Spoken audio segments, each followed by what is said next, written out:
Honourable Speaker, Sir, Honourable Deputy Prime Ministers, Honourable Leader of the Opposition, Honourable Ministers and Assistant Ministers, Honourable Members of Parliament, ladies and gentlemen,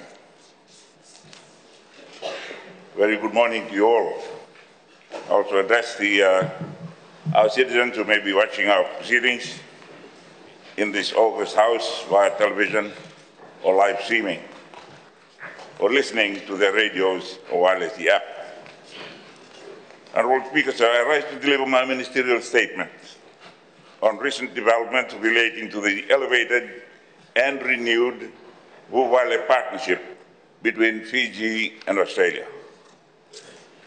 On the 20th of October 2023, the Prime Minister of Australia, the Honourable Anthony Albanese, and I agreed and signed and renewed and elevated Vuvale Partnership, reflecting the growing maturity of the bilateral relationship.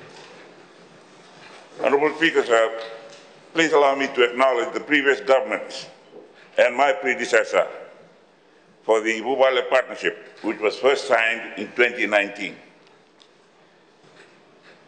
One of the latest developments in that was the commissioning of the RFNS patrol boat or ship for Mau on Saturday.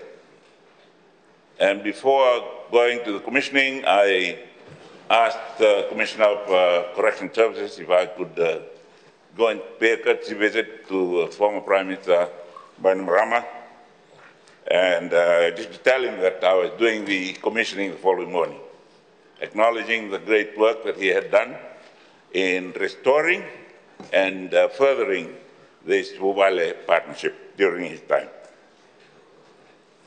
While Vuvale, our long-standing relationship, has not always been smooth.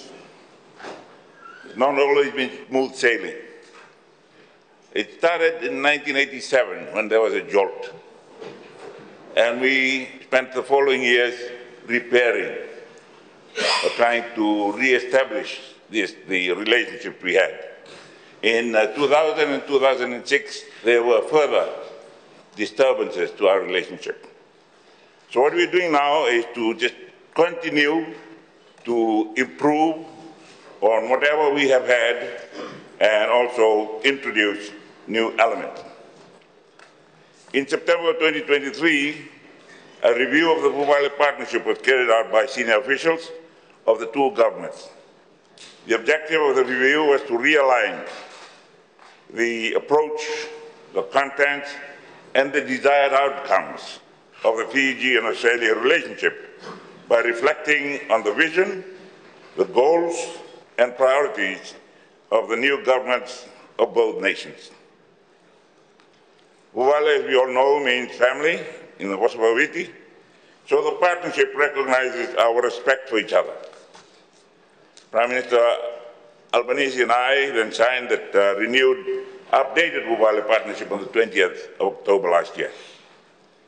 On the day of signing the new Vuvale Partnership, Australia granted Fiji dollars 100 million in budget support.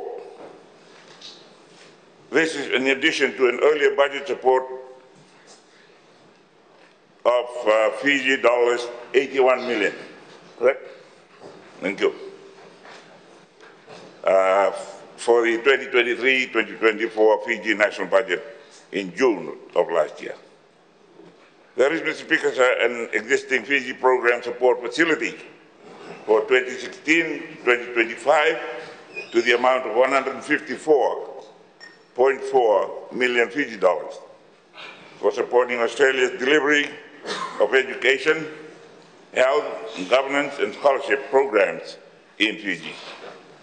The renewed Vuvale Partnership, Mr. Speaker, Sir, elevates our shared commitment to tackling climate change and strengthening our economic and trade partnership. These were the elements in the question that were going to be asked today, which would probably be ruled out now because of this ministerial statement. It also has an increased focus on human development, First Nations peoples and culture, skills development, and cybersecurity. The following 5 pillars provide the bedrock for our commitment to pass down to the next generation. A partnership they will be proud to inherit. The 5 pillars are strengthening our people-to-people links, which is what makes us Vuvale or family. Deepening our economic relationship to achieve greater prosperity for our people. Enhancing our security cooperation to meet common challenges and maintain a peaceful, prosperous, and resilient region. Building our cooperation on international and regional issues as we safeguard our region as a zone of peace against a changing climate and geostrategic context, representing the Pacific and its interests in the world stage, and partnering to enable sustainable human development in areas such as healthcare, education, gender equality, social inclusion, and poverty reduction. Right now, Mr. Speaker, sir, we are looking at the possibility of evacuating Fiji citizens from New Caledonia with the cooperation of Australia and New Zealand. Honourable Speaker, sir, the Vuvale Partnership Agreement is online for those who wish to read that in detail. Under each pillar, there are detailed priority areas of engagement. However, these are not exhaustive, and the partnership will continue to be responsive to emerging priorities and issues. On Pillar 1, Mr. Speaker, sir, strengthening our people-to-people links, we have committed to frequent high-level consultations between our government and the Parliament, as well as annual ministerial consultation between our foreign and defense ministers and senior officials meetings. We also committed to facilitating easier two-way travel through the Pacific Engagement Visa Program and to foster engagement between Fiji First Nations peoples, recognizing the shared culture and kinship of the Pacific. Honourable Speaker, sir, under the Vuvale Partnership, ongoing sport diplomacy initiatives are continuing, including assistance to the Fijian Drua, who I once again congratulate for their fantastic nail-biting win over Queensland Red in the weekend.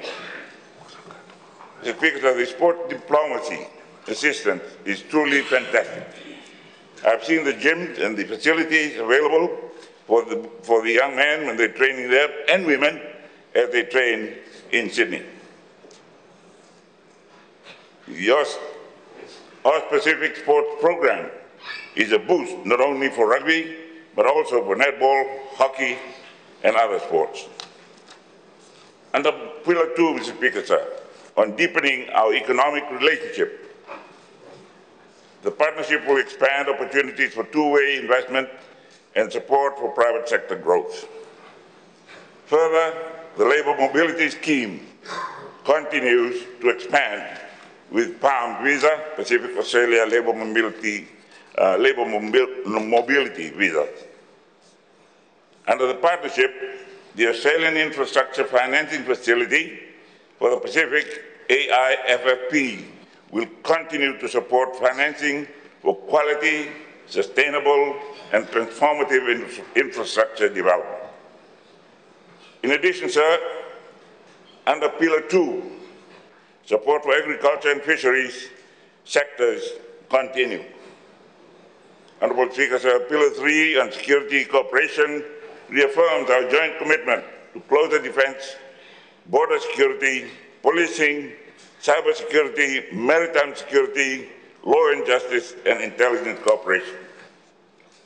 As you know, Mr. Speaker, sir, our defence relationship has been enduring, but in stops and starts. Training at military staff colleges is a key and essential component for the RFMF officers cadre, and the suspension of this and other defence assistance due to political disruptions has been a challenge for the RFMF. I've been glad to see the reopening of this opportunity in recent years. And the recent appointment of a senior RFMF officer to a command position in one of their brigades was a big move. Unfortunately, that had to be revised. After we signed the elevated Vuvale Partnership last October, sir, I visited the 8th and 7th Battalion of the Royal Australian Regiment in Gallipoli Barracks in Brisbane. We were given a guided tour of the facility and had the opportunity to experience an operational demonstration in the field inside Bushmasters. The Australian government has donated 14 additional protected mobility vehicles, the Bushmasters, to support Fiji's international peacekeeping operations. On Pillar 4, Honourable Speaker, sir, we will continue to cooperate on regional and international issues. Both Fiji and Australia agree on the need to tackling the challenges facing the Blue Pacific continent and commit to work together to ensure a zone of peace to maximize the benefits of Pacific-led solutions to Pacific issues. Both countries, Mr. Speaker, sir, commit to implement the 2050 strategy for the Blue Pacific continent and the Bow Declaration on regional security. We reaffirm our joint commitment to bilateral, regional, and global action on climate change and building climate-resilient societies in both Australia and in Fiji. Our partnership, Mr. Speaker, sir, will see joint training, knowledge sharing, and technical assistance, particularly in relation to energy transition, carbon markets, access to climate finance, sustainable agri-food systems, and marine resources. Under the partnership, we agree to support each other following significant disasters. Honourable Speaker, sir, we have also committed to working together to uphold international law and principles. Last but not least, Mr. Speaker, sir, is Pillar 5, which is a joint commitment to sustainable human development. The first commitment in Pillar 5 is to strengthen health systems. We have seen this recently with the signing of the agreement for direct funding of $14.7 million to fund a comprehensive infrastructure master plan for CWM hospitals. The master plan means Australia and Fiji will work in partnership to comprehensively chart the course towards Fiji's new hospital. The master plan is the critical first step in planning out what a new hospital for Fiji will look like. While the new hospital will take time, much is being done to ensure the continuity of care of CWI. Under Pillar 5, sir, we will strengthen cooperation between our education systems. In addition to promoting the participation of women in politics, economics, and social life, as well as implement national action plan to end violence against women and girls. Another important component of Pillar 5 is strengthening our social protection programs to improve the well-being of the most vulnerable. Honourable Speaker, sir, please allow me now to elaborate on two MOUs recently signed under the elevated Vuvale Partnership. These are the MOU on port development and the MOU on cybersecurity cooperation signed 3 weeks ago on the 30th of April in Lautoka.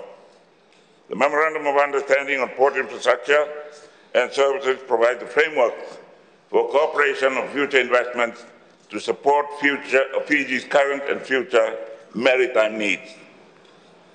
As you are aware, Honourable Speaker, sir, our ports play an essential role in our economy, where 95% of Fiji's trade is exchanged through ports of Suva and Lautoka. Bringing immediate effect to the MOU, a grant agreement was then signed with His Excellency Ewan MacDonald, the Australian High Commissioner, for the development of a master plan for the Lautoka port. This will upgrade Lautoka port and enhance its international and domestic port operations to meet ongoing and changing customer needs. Australia will also support Fiji's ambition to revitalize our shipping and ship repair facilities through the MOU. There's even word that we may have facilities to be able to provide maintenance support for the new patrol boat programs. This is in line with the Ocean of Peace concept proposed as a vision for the Pacific region. Honourable Speaker, sir, we acknowledge the tremendous support provided by the Australian Infrastructure Financing Facility for the Pacific, AIFFP, to help Fiji revitalize its shipbuilding industry. The assistance from the AIFFP will help us to realize the vision for Fiji to become the hub of the Pacific as a major port of entry and transshipment, with the potential for increased job opportunities, specialized skill sets, and ultimately stimulation of investment and economic activities. Additionally, the impact of Australia's assistance will advance shipping services for Fiji as a major port of entry and thereby enhance overall regional shipping services. The MOU on port infrastructure and services is valued at Australian dollars 380,000 or Fiji dollars $556,000. To initiate the preparatory work for the redevelopment of the Lautoka foreshore, and Australia 115,000 or Fiji dollars 167,000 to support the Lautoka master plan. The total amount is Fiji dollars 723,000 as of April 24. Further, at the signing, Australia announced its agreement for the servicing and maintenance of all patrol boats under the Pacific Patrol Boat Program. And the Honourable Nopoto will be very happy with that, to be carried out in Fiji. This is a welcome boost for our economy. It not only serves Fiji's priorities, but also our responsibility as a regional hub, a regional port of entry, and transshipment center for the region. Honourable Speaker, sir, the second MOU signed between Honourable Pat Conroy and I relates to cybersecurity cooperation. Honourable Speaker, sir, Fiji and Australia share a commitment to a rules-based cyberspace and strong cyber standards. These rules and standards provide stability for our countries to protect our sovereignty whilst harnessing the economic benefits to be derived from the digital economy. Our increased connectedness and the introduction of critical technology present opportunities and challenges that require us to work more closely together than ever. Both countries have experienced a series of significant cyber incidents in recent times, which impact our governments, our economies, and our communities. The areas of cooperation identified in the MOU include support for Fiji's computer emergency response team capability, support for combating cyber incidents, workforce upskilling, and strengthening governance arrangements. The MOU also affirmed our joint commitment to promote international law and norms of responsible state behavior in cyberspace. Honourable Speaker, sir, the MOU establishes a critical framework of cooperation on existing cybersecurity and critical technologies. In addition, sir, the MOU will facilitate the identification and protection of critical infrastructure and information infrastructure. It is critical. It is a critical stepping stone for protecting Fiji's information system. I thank you, sir, for the opportunity to deliver this ministerial statement on the elevated Vuvale Partnership and recent developments in Australia.